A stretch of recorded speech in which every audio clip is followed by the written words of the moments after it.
Oops, that was the wrong button. Good morning and welcome to Elevenses Live with Kevin Williams of Survival Skills Rider Training. As usual, I've got a fairly packed show for us today. I hope you can hear it.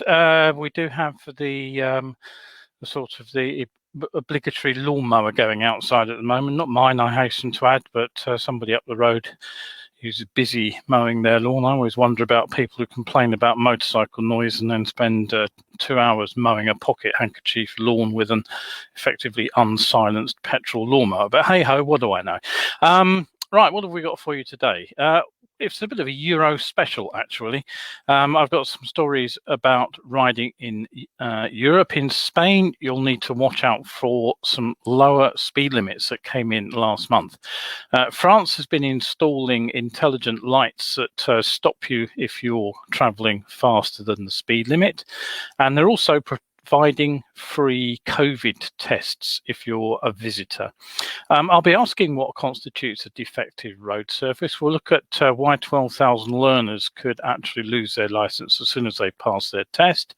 And I'll give you an option. You can compare the new Triumph Speed Twin 1200 with the MASH 600, which will set you back half the price. And along the lines of that final item, we'll be looking at how much power you need on a motorcycle.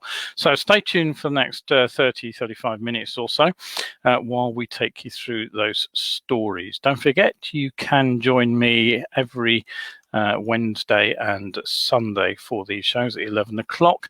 One thing to say is that next Sunday's 11 o'clock show will be at 10 a.m. I will remind you about that at the end of the show, and I will remind you online as well. But I'm actually booked to give a presentation to an advanced riding group who just happen to have their meetings on Sundays at 11. So I will be doing the 11s for 10 o'clock instead on Sunday.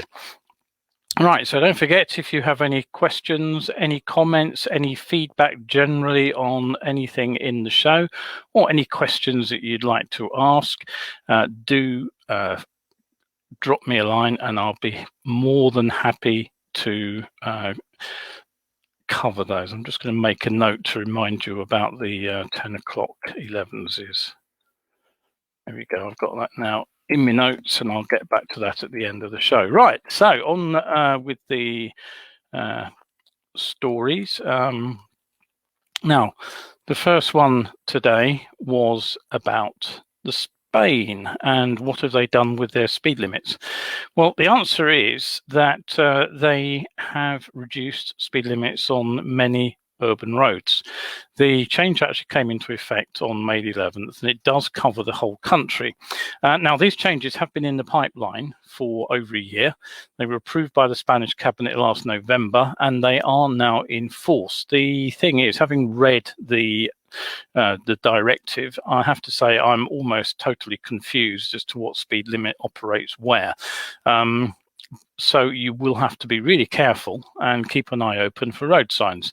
Now, as far as I understand it, it works like this. A road with one lane in each direction will go from having a general speed limit of 50 kph per hour, which, as you probably remember, is just over 30 miles an hour, to a maximum of 30 kph, which is around 20 miles per hour.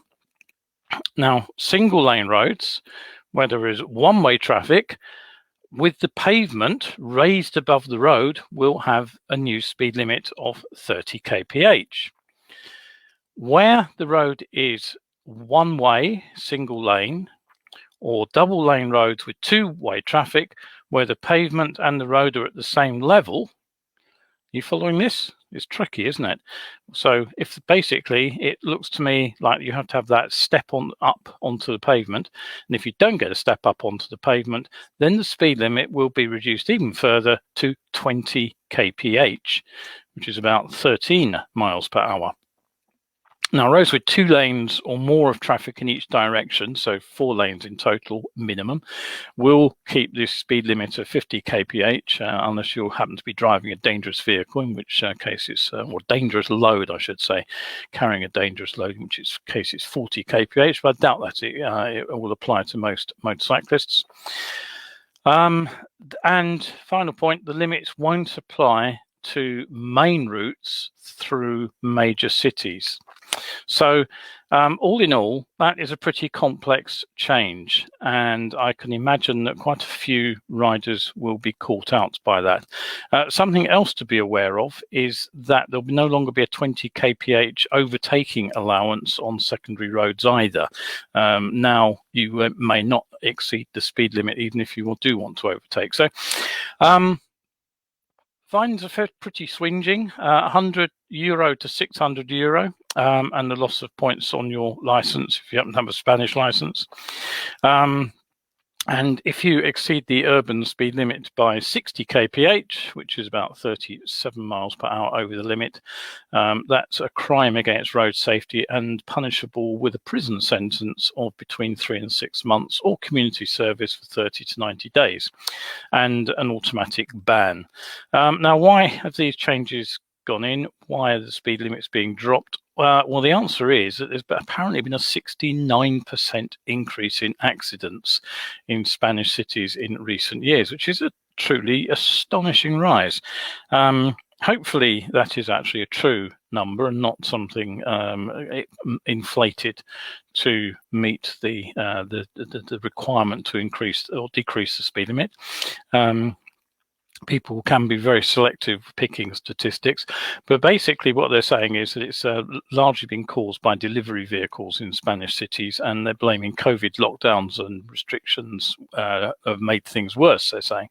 And they're saying the spike in these collisions isn't just caused by delivery vans, it's also being pointed at scooters, bicycles, motorcycles, and e-scooters, all of which are being used as delivery vehicles. So there you go. If you are in Spain or you know anybody who's going to Spain, do point them at this item on Elevenses. You do need to understand how those speed limits are changed. It's very unlikely that you'll get any guidance from the motoring organisations when you are actually on the ferry. You'll just have to work it out for yourself when you get there. So do keep an eye on what you're doing over in Spain. Do be cautious.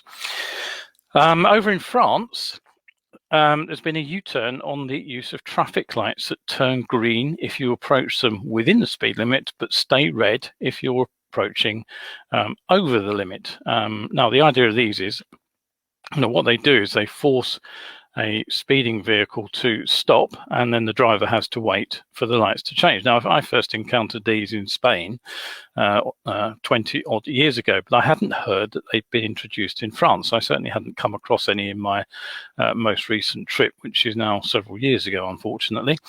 So they are, the reason they're installed is because they are considered to be more effective at controlling speeds than using speed limit signs alone. Now, again, one of the problems with translated items is they always tend to be a bit vague, possibly, I suspect, because the person who did the translation didn't entirely understand the item in the first place. So a bit of Chinese whispers here, but it appears that what's happened is that these lights were initially installed locally by various urban authorities, but without any kind of national directive. So rather predictably, what happened was complaints from motorists followed as these radar lights started to proliferate and drivers started to be forced to stop. And in September last year, the Interior Ministry actually ordered local authorities to remove them. And they actually went as far as saying that lights specifically set up to punish motorists from approaching too quickly by forcing them to stop would not be allowed. But a U-turn has happened. The ministry has now reversed that decision, and these intelligent traffic light systems have now actually been authorized at a national level. So you may come across red lights if you are in France and you are coming up to them too quickly. They won't change until you actually get to them. Now, there are limitations as to where they are installed. Apparently, they can only be put into built-up areas at pedestrian crossings, at intersections, and away from town entrance signs.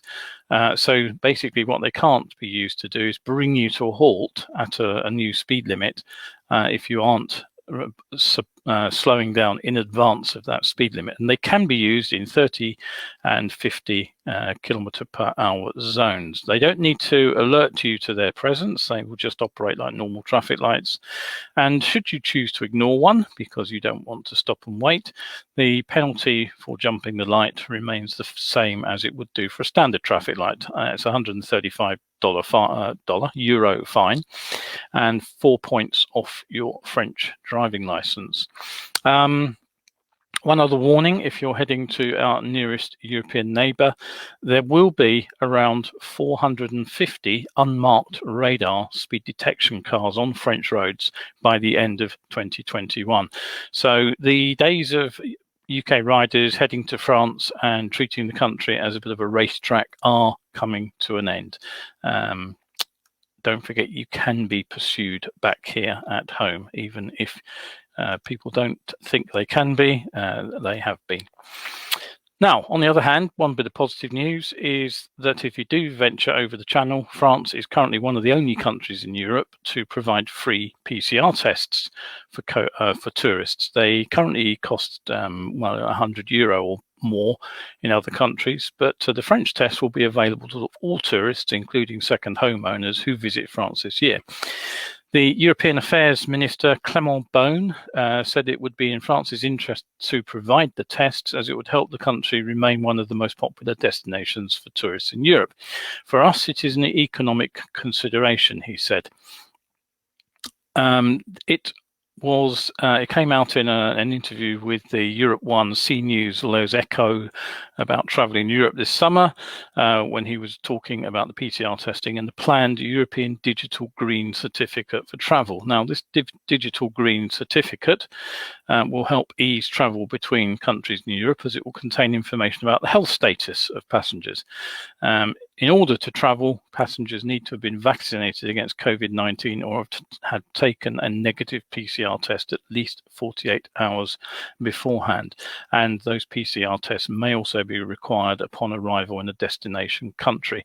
I'll try to find out a little bit more about the Digital Green Certificate. I don't actually know whether or not the UK will be a signatory to that. Right, okay, so I've got a couple of people tuning in and saying good morning. Alan and Cheryl, good to see you both. Thank you for looking in. Now, potholes. Have you ever wondered what constitutes a defective road that needs repair? And I emphasize the word needs rather than should be repaired, because I have quite frequently. Now, just around the corner from here in northwest London, Brent Council replaced a series of speed bumps in a local road. Now, the road was in a fairly rough order already. There was nothing particularly wrong with the speed bumps as such, but they decided to reinstate them. Now, incredibly, one of the old speed bumps, which had failed, it had failed because it had partially fallen into a large pothole. And when I say large, I'm talking a best part of half a metre round and probably a good 10 centimetres or so deep. So this was a fairly major hole that you certainly didn't want to be riding a motorcycle or driving a car through. And incredibly, what they actually did when they reinstated the new speed bump was they actually filled in the section of the road surface under the speed bump. The rest of the hole was left untouched. Now, when I can recognise that the budget for putting in traffic calming measures probably comes from a different pot to the road surface repairs, it's hard to understand the logic that leaves half a pothole in place. And up and down the country, local residents have been complaining about horrendous potholes and have been stunned to hear that the roads they found aren't actually considered to be defective. And this was something that happened in Churchdown, and it hit the news a week or so ago, after they reported dozens of potholes in their road, and the local council inspected them and then announced that there were no defects to repair. The residents beg to differ. They have previously reported damage to cars and that people have tripped crossing the road. And pictures show potholes littered throughout the road in the village. The council explain that potholes need to be of a certain size to warrant action being taken. And in this case, inspectors sent to inspect the road said there wasn't a problem worth fixing. The road maintenance team responded, the inspection has been carried out and no defects in line with the Gloucester County Council Highway Safety Inspection Policy were identified. So there's your clue. It's a defect in line with the safety inspection policy that matters. And they go on to say that the road is regularly inspected in line with that policy, which follows national guidance, and that any potholes that meet intervention level are then programmed for repair. So in other words, there is a level at which a pothole becomes bad enough to fix, but if it isn't that bad, then it gets left. So me being me, I did a Google, and I did find a bit more help on the Staffordshire County Council site, and they showed some photos of potholes that would need repairing.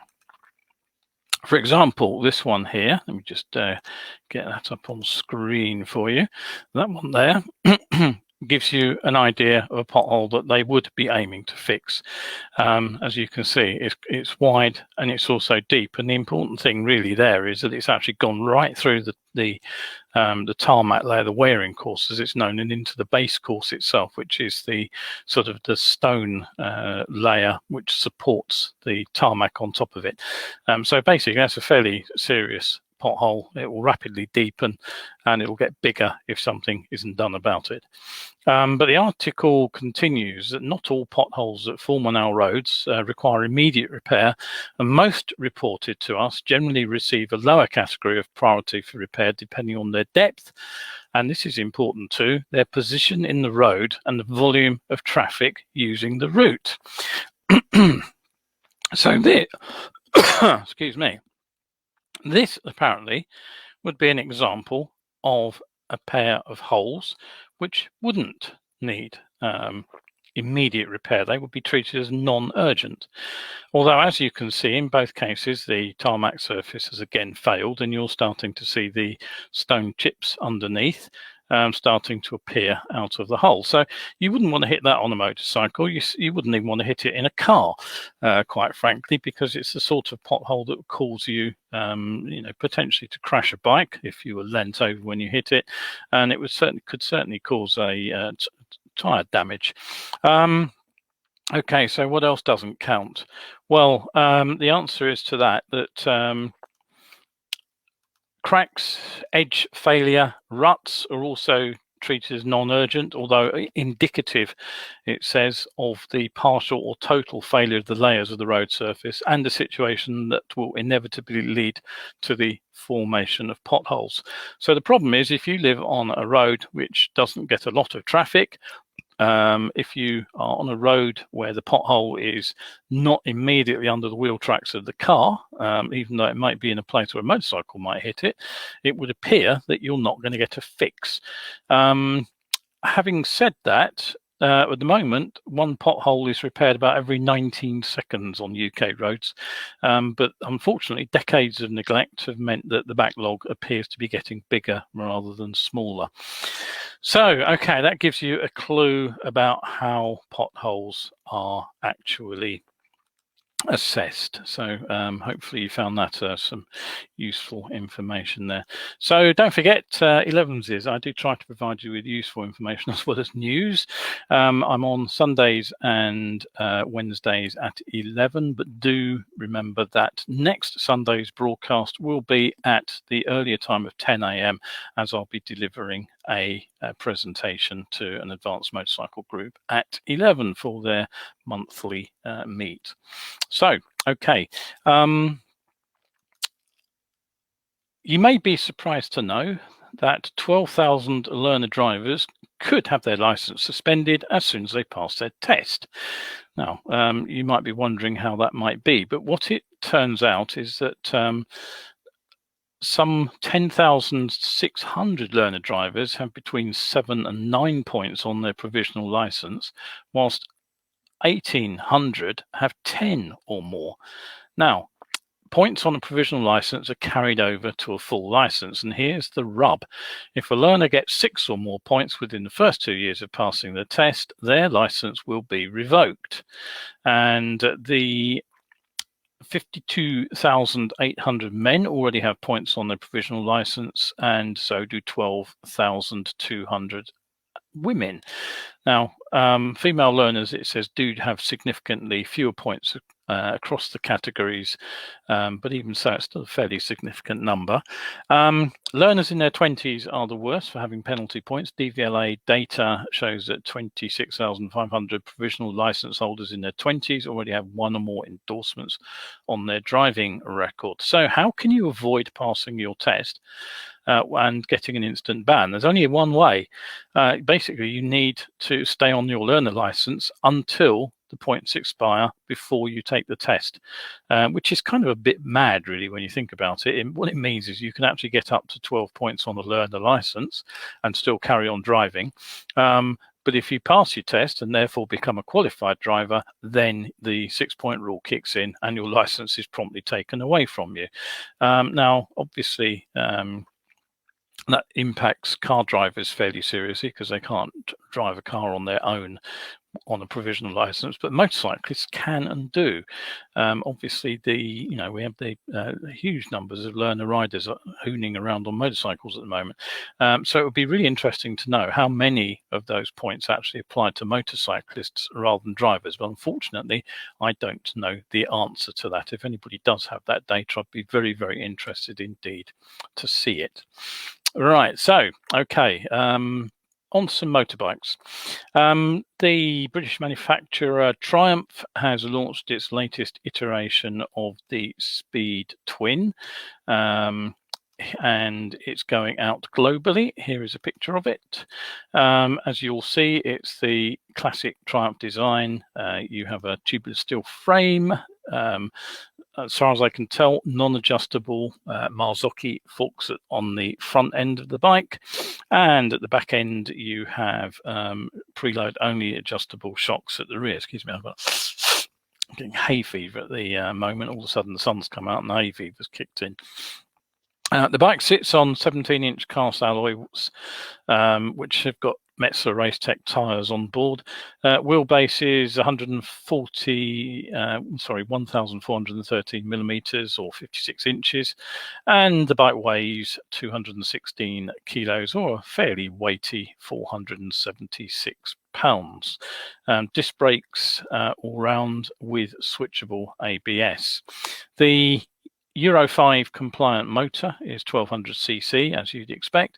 It's liquid cooled, obviously, 98.6 horsepower at 7,250 RPM, which is a little bit higher than perhaps I might have expected on such a big machine, but produces a fairly punchy 112 Newton meters of torque at a lowly 4,250. So it should be a bike that rolls on nicely when you twist the throttle.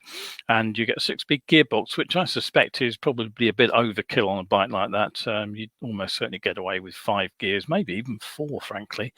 But people want lots of gears in the gearbox, so that's what the manufacturers give them.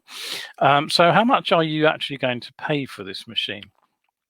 Well, the answer is that it will set you back a fairly wallet lightening £1,100. So, okay, have a look at our second bike of the day. Now, at first glance, you might be forgiven for thinking this was a Triumph too. What is it? Well, it's not a Triumph. It's actually a MASH 600. So if you're after the looks rather than the name on the tank, that could be a bike to think about. Okay, it looks like a twin. It's actually a single. What you're pushed along by is a 644 Euro 5 compliant single cylinder motor. You get a maximum power of 39.4 horsepower at 600 RPM, which isn't far off the sort of power output that my old XPR 500 made. Peak torque of 50 Newton meters at 4,500. So again, it should be a fairly punchy bike to accelerate, and it comes with a rather more sensible, in my opinion, 5-speed gearbox. You do get spoked wheels. You get what they call dual purpose tires. I'm not quite sure which make they will be. Disc brakes, front and rear, and you get dual channel ABS. It weighs in rather lighter, being a single, 182 kg, 401 pounds, still a bit porky. But it comes in 2 shades, Irish green or night blue. Here's the big difference. In Europe, the MASH 600 carries a price tag of just €5,178. So it is rather cheaper than the Speed Twin, while giving you most of the looks. So there's something to think about. How much power do you actually need for a motorcycle? Now, I've written about this before some while ago. The original article I wrote was probably back in about, I don't know, maybe 2000 or something. But what I was actually explaining at the time to people who were trying to tell me that they needed lots of power because they were a fast rider, that maintaining an actual road speed of 60 miles per hour, you're only using about 10 horsepower. So if you have a big engine, you're basically doing it on a tiny throttle opening. It's acceleration that requires power, a lot more power. So the problem is that the bigger the engine, and particularly an engine which is designed to produce peak power up near the red line, and even more so torque, which is high up, then the problem is that you are opening throttle at low revs and the engine actually isn't producing as much power as you might think it is. You may have a notional 120 horsepower in the spec sheet, but the point at which you are opening the throttle, the engine won't be producing anything like that. So how you accelerate depends on a lot of different factors, and few big bikes actually respond efficiently when you try to accelerate at 60 miles per hour in top gear. Now, funnily enough, Kent Fire and Rescue's Jim Sanderson made an interesting comment about this when he turned up at Brands Hatch for one of our ride skills days down there on an ER6 Ninja, the fire bike, the Fireblade that the Kent Fire and Rescue had a battery failure. Even though it was left on a tender, the battery had gone. And he said, this little Ninja 650, I have to say, is very good fun. Not overly powerful, but holding its own and so light. Would recommend this to anyone who wants fun on a middleweight that isn't at all intimidating. But you know, people have this idea that something like a 650 with about 70 odd horsepower can't be exciting to ride.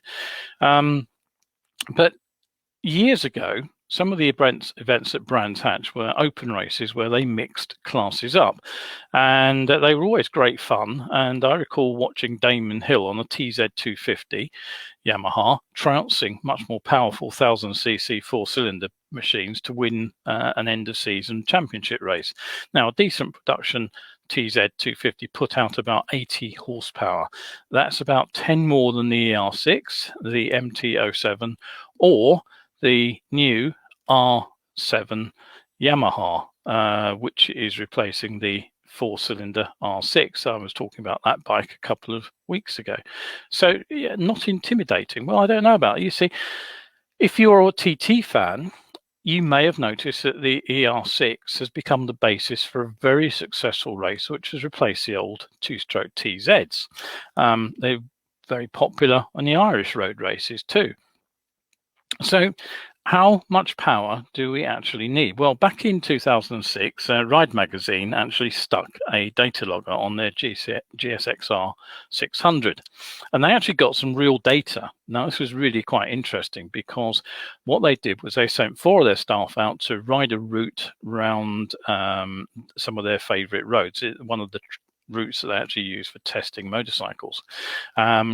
So Steve Rose, he lapped that 40-mile circuit. In his own words, the speedo barely dropped below 100 miles per hour, and he actually managed to average 60 miles per hour.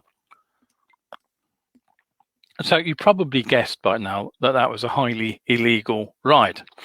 So how much horsepower do you think he actually needed to do that? 100? 75? 50? No, he actually averaged just 26.3 horsepower. So for a speed where he was barely dropping below 100 and averaging over 60 miles per hour, which is pretty tough going on B roads and rural roads generally, 26 horsepower, that was all he used. He did get to a peak of 72 horsepower, but that was still only about 3/4 of what the bike could achieve. He was way off the maximum power output of the bike, which was over 100 RPM. And his average throttle opening, it was 15%, and he never got it more than half open. So you think about that. That peak power output that he used, 72 horsepower, that's pretty much bang on those ER and MT twins. Emma Franklin, she managed a rather more legal sounding 47.4 mile per hour average lap. And she used an average of just 11.1 horsepower. Basically, that's what a CG125 makes. She used an average of 10.4% throttle and a maximum of 39.4 horsepower. So that's rather less than the output of a restricted A2 licensed bike, or you may remember bang on what that MASH 600 I just talked about made. Tim Skelton, who was the editor at the time, he managed a 51 mile per hour lap. He averaged 13.5 horsepower, and he did manage to hit a peak of 94 horsepower at some point. He must have been accelerating from a standstill to have achieved that. But his average throttle opening was just 13.5%. So there you go. You have several different riders getting round a genuine road circuit, and none of those actually getting any serious throttle usage over the vast majority of the map. So what do we use horsepower for? Well, it moves the mass of the bike off the line. It also lifts the mass of a bike up a hill, and we also have to force the wind aside. So we might be using full throttle for hard acceleration in a higher gear, but that's not the same as power. If we twist the throttle wide open at 3,000 or 4,000 RPM, we are not generating anything like peak power, because that is happening right up the rev band. So it's only when you hit full throttle and peak power that you are actually generating the maximum that the bike can achieve. Now, on something like the GSX R600 with a top speed in the 140 mark, you're probably generating peak power at about 130 miles an hour. The only rider who actually managed to get the throttle fully open and hit the full Monty 110 horsepower at the same time was their resident racer, Kev Smith. And he only used an average of 36 horsepower. And his average revs are only halfway around the red line. And he managed the fastest lap of all, 65 miles per hour. So he was way over the speed limit for virtually it would have been the entire lap, I would imagine, just about. So, you know, it's incredibly unlikely with a typical 600 sports bike is capable of doing about 70 miles an hour at the red line in first. And if you've got a 1,000cc sports bike, you're probably getting close to 100 miles per hour. And even if you look at something like the new KTMs, the 1290R, for example, and you look at the performance figures and you look at where all the power is produced in the rev range, and then you compare that with the gearing and try to work out where that peak power actually lurks, it's very, very unlikely that anybody ever manages to get the throttle wide open at peak power in the lower gears. Kev Smith probably only managed his peak power output by accelerating from a standstill, possibly away from a junction or traffic lights. So that's what the point I'm making is. We don't need nearly as much power to keep a bike moving as we think. 11 horsepower is enough to keep the CG going at about 60 miles an hour on the flat. You won't get there fast on the CG, but you will get there, and it will stay there until at least you hit a hill. And that's basically why Emma Franklin was able to complete that 47 mile per hour lap using just 11 horsepower. On that lap, virtually all the power was redundant virtually all the time. There are just too many hazards and speed limits, and it's an indication that it's not how much power you've got, it's actually how much power that you need that matters. And that applied on the short circuit at Brands Hatch too, which is what Jim found. He found that a nimble, lightweight and modestly powered bike like the ER6 will actually get around the lap nearly as quickly as a bike with a much more power and a theoretically higher top speed. In the corners, it's rider talent and the tyres which are the limiting factor. Coming out of the bends, the lower gearing actually allows the smaller bike to exploit all the power most of the time, whilst the extra power of something like the Fireblade really only comes into play when the bike's already halfway down the main straight. Certainly when I've been out there on my XJ6, the relatively few bikes will actually get past me, come sailing past at the end of the main straight, and they may be going 10, 15 miles per hour faster than me at that point. But I usually manage to stay around the back wheel for most of the rest of the circuit, and it's only again as we go down the straight that the XJ runs a little bit out of puff. So it's bikes like the ER6 and the MT-07 and the new Yamaha R7 Twin, they actually pack the kind of punch that most of us need most of the time. So it is David versus Goliath in some ways, and I do get a lot of kicks from being David. So as I say, I did write this an article about this some while ago. The advantage of an engine like the Speed Twin is that it gives you a big bump of torque at fairly low revs, and it's the torque that pushes the bike forward, so it'll respond nicely off the throttle. Whether you really need 100 horsepower from a bike like that is questionable. It certainly ends up with a bike that's probably well, I don't know how much did an old Bonneville weigh, 350 pounds or something. So you've got a bike which is a lot heavier than the older machines, and frankly, looking at the two, the 40 horsepower MASH or the 100 horsepower Speed Twin, do you know what? My vote would probably go for the lower powered bike. I doubt in real terms around the roads it would be that much slower. So there we go. Something to think about as you are riding your bike out there.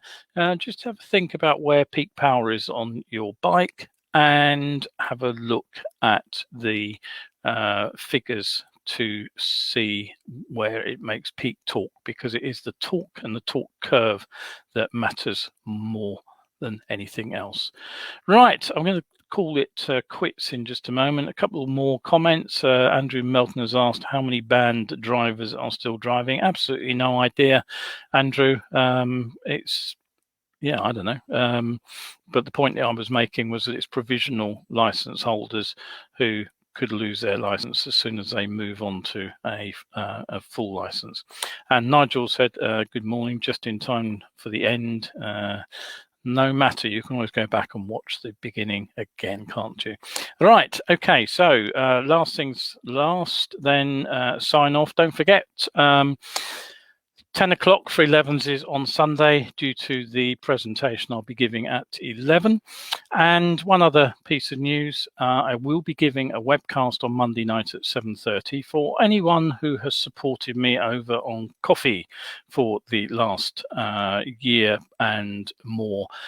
So if you want access to an exclusive webcast, do pop over to Coffee, join me over there. You will get access to hundreds of better biking articles from the Facebook archive. You'll be able to catch up with all the old Elevenses shows as well. The £3 cost of a coffee gets you a month's access. A regular subscription gets you access to additional content, but and anyone who's contributed will be invited to this particular webcast. And I aim to run these on a 4 times a year to give you a little bit of extra added bonus for supporting me over what's been a pretty difficult period for my bike training. Okay, don't forget the most recent Tips on Tuesday and Skills on Saturday posts are now dual posted over there, but they're also indexed, which is good news. And finally, the YouTube channel, Survival Skills UK, we have the 60-second safety series of videos over there. You can catch up with old Elevenses over there as well. So that is it for today. The good news is that I got my second jab yesterday. I know I felt a bit grotty yesterday evening. I'm actually feeling pretty chipper this morning, much better than after the first jab, which I spent 2 days in bed after that one. So I'm double jabbed now and looking forward to getting back out on the bike on Thursday when I got my first course again after my emergency operation just on a month ago. So, right, okay, thanks to everybody for looking in. Nick's also just said hello late on. So that's it for today. Stay safe out there, and I'll see you with Elevenses, don't forget, at 10 on Sunday. And Dave Jackson says, thanks, Kevin, good show. Thank you, Dave. Right, bye, everybody. Thanks for looking in.